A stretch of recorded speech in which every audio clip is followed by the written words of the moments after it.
scrutiny of her positions and the push to make it into the next debate. Marianne Williamson joins me now. Thanks so much for being with us. Appreciate it. Oh, thank you so much for having me. You're definitely getting more scrutiny now, and obviously that's just part of the process. And so I want to ask you about some of the statements that you've made about vaccinations and antidepressants, because that's been coming up.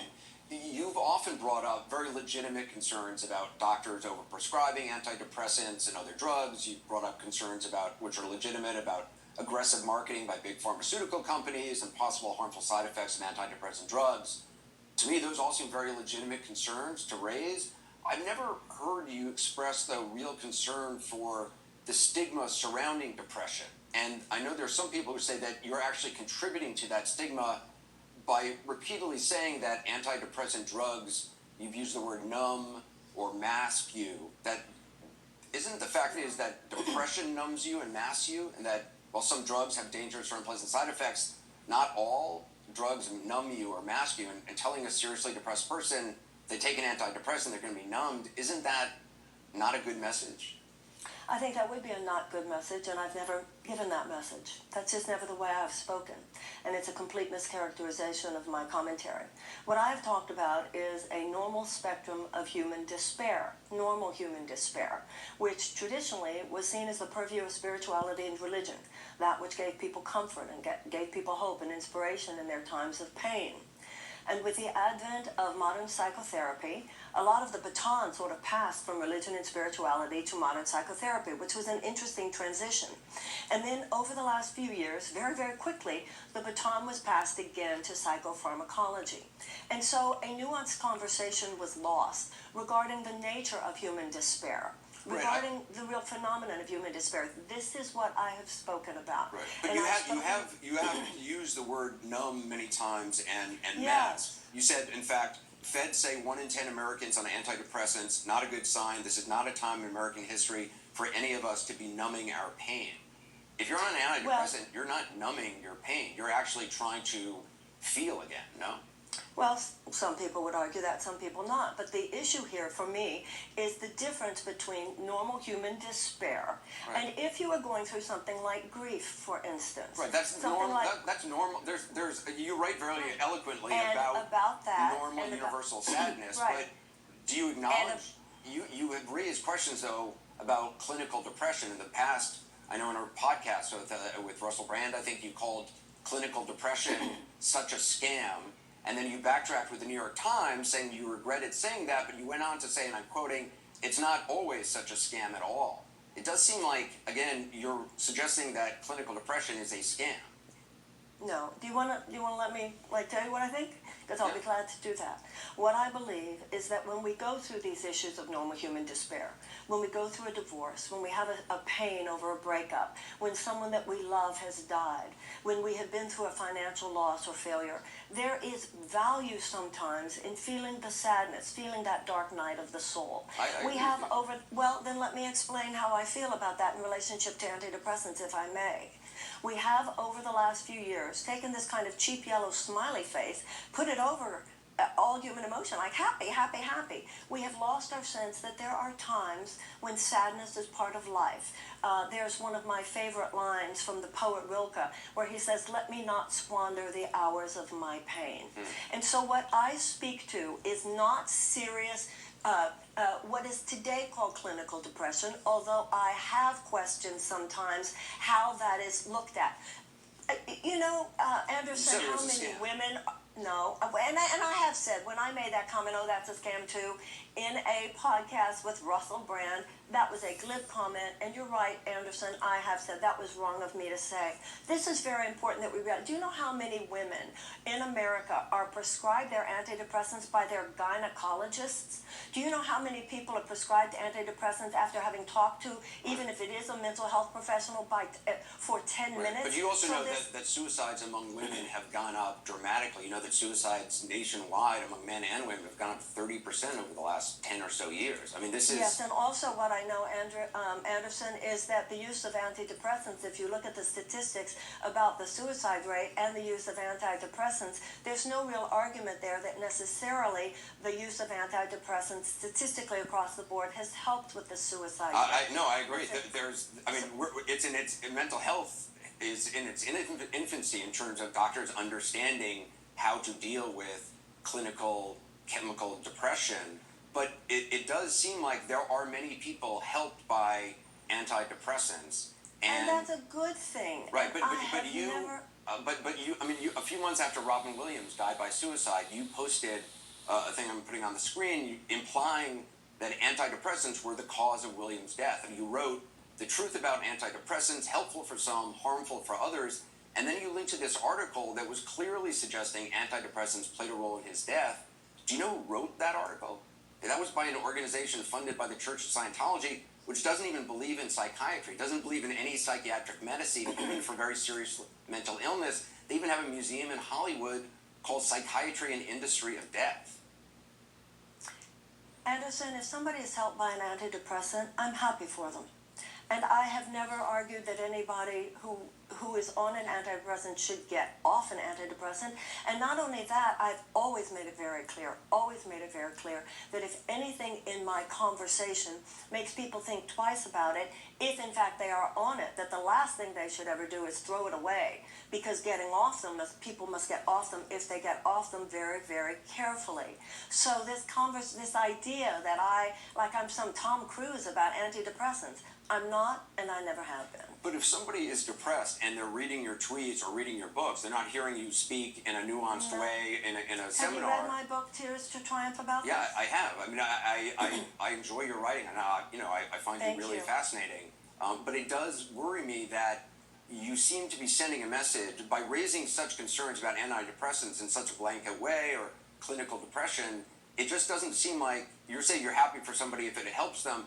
I don't hear you saying, I encourage everybody to talk with a medical provider and see if this is just a regular sadness that's understandable, or... Well, but what I would say, I'm sorry, I believe that a medical professional, talking to someone about their sadness, I believe that someone who is clergy, someone who is a psychotherapist who's not coming from a psychopharmacological perspective, I agree someone with you. who is a spiritual perspective, is just as qualified an expert to talk about issues of deep sadness, even depression. It has only been in the last few years that this idea of the medicalization of depression has come up. Why are we pretending what we all know is not true? We are living in a society now where somebody is going through just a normal breakup, and somebody says, do you think you should be on something? Once again, let's talk about how many times it's the gynecologist. This is not a mental health professional. And how many times people say that the doctor who dated You're relying them... on the Church of Scientology for factual background to your argument, and that's really not... I mean, would you appoint someone from the Church of Scientology to be head of your CDC if you were president? No, I would not. No, I would not. Also, I have made one glib comment that I have said I was sorry about. It was a podcast with Russell Brand where I talked about something being a scam, and that was a mistake. Yeah, but you also, I mean, with due respect, when Kate Spade died, you tweeted out, how many public personalities have to hang themselves before the FDA does, how many public personalities on antidepressants have to hang themselves before the FDA does something? Big Pharma cops to what it knows, and the average person stops falling for this. The tragedies keep compounding. The awakening should begin. You do seem to be implying, A, that Kate Spade was on antidepressants, which I don't think we have any knowledge of, nor is it anybody's business. But you seem to be linking, again, famous people with antidepressants and suicide, and many people who are on antidepressants have had suicidal ideation long before they were taking antidepressants. And the FDA, there is a black box warning on antidepressants that for people 25 years old and younger, the risk of suicidal ideation is increased rather than decreased. Do you know how many teenagers and young people... But not for people over 24. But not for people over 24. And again, just putting out a blanket tweet when in the wake, on the day somebody has died, implying that they were on antidepressants and that's what caused their suicide, that just seems irresponsible. Well, Anderson, I could say the same thing to you, given how many pharmaceutical companies advertise on your show. I So, don't know. you I've when never you seen say the to ads on me- my show, so I don't know what Well, you pharmaceutical might want to companies. look at it. But I got to be You telling might want to look at it. I'm not So when impacted. you say to I'm me- not impacted by who advertises on my show. I don't know who advertises on my show. It's not any interest to me. I'm sure it is to people in this company, but I don't care. What I care about is people who are dying, and there's a stigma for people actually seeking medical help for something that could save their life. And, I that have has a saved my life. 35-year And I think it's important that, when I read people saying, well, all these drugs cause suicide, I mean, that's just not I don't true. say that. Anderson, Well, I'm no, sorry. I didn't You say said no. something. You have not. On this program, I'm sorry, you said to me a few minutes ago, with all due respect, I felt very little respect here. I felt very little opportunity to say what I believe. And I feel the person who's had some blank statements said about them on this program is me. I have simply never had the blanket conversation that you are now suggesting that I've had. And when it comes to people who are suicidal, I have a 35-year career working with people in despair. I have had a 35-year career working with people in crisis. I've had a 35-year career working with people in pain. I have people who psychiatrists send to me to have worked with them. I have been up close and personal with people in their pain and in their despair for decades. And the idea that I am glib about that I never said you're conversation glib. is a complete mischaracterization and misrepresentation of my career. And I'm sorry that you would I'm not choose to, casting aspersions on your engage career in that. or saying you're glib in any way. You are deadly serious about this, and you have very strong beliefs, and But I'm I am discussing not them with saying you. I I am just not- don't no, I understand don't- some of your public statements, and you've addressed Well, them, and I let me think. speak. Anderson, then let me speak. This is not a conversation that we're having.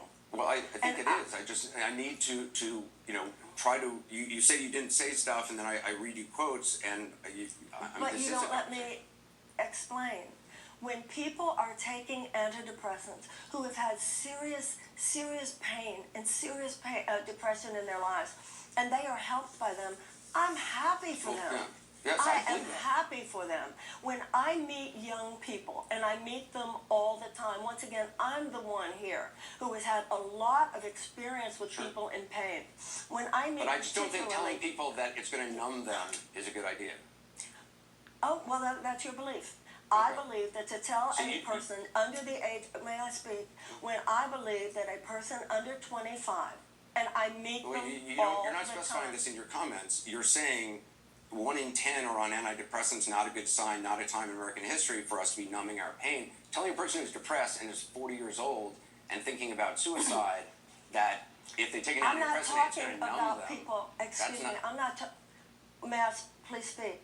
I'm not talking about people who are suicidal. I'm talking about people who are depressed about the world today, given the fact that the world is depressing. Okay, I'm The talking world about is very sick. clinically depressed people are not depressed just because the But- world is depressing. They have a chemical excuse imbalance. me, but you are the one making some blanket statements here that there is no particular scientific evidence to prove. You are talking about clinical depression as though there is a blood test.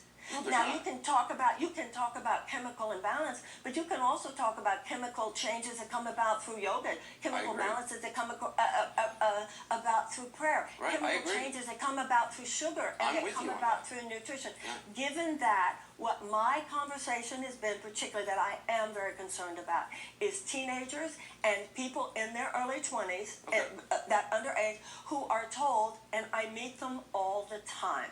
And they go, and some young woman, the 20s are hard. They're not a mental illness. Divorce is hard. It's No. not a mental illness. Losing someone that you love is hard. It's So not a mental illness. we're on the same page. Bankruptcy is hard. We're It's on the not a same. mental illness. We're on the same page about overprescription of drugs and aggressive marketing campaigns by big pharmaceutical companies, and that people, especially young people, should know dangerous side effects of some of these very powerful drugs. I think we're on the same page about that, and I think you have expressed your opinion tonight. Some of the language you've used, it has raised concerns, and I think it's fair that I ask those questions, and I think you've addressed them very well. So. Well, I think it would also be fair for me to have a little more opportunity to answer them, but perhaps at some point you'll. I would love that. I would like the Thank you. conversation to continue. So, and I don't mean to make you feel disrespected, because that's really honestly not my intention. Marianne Williamson, I appreciate it. We'll be right back.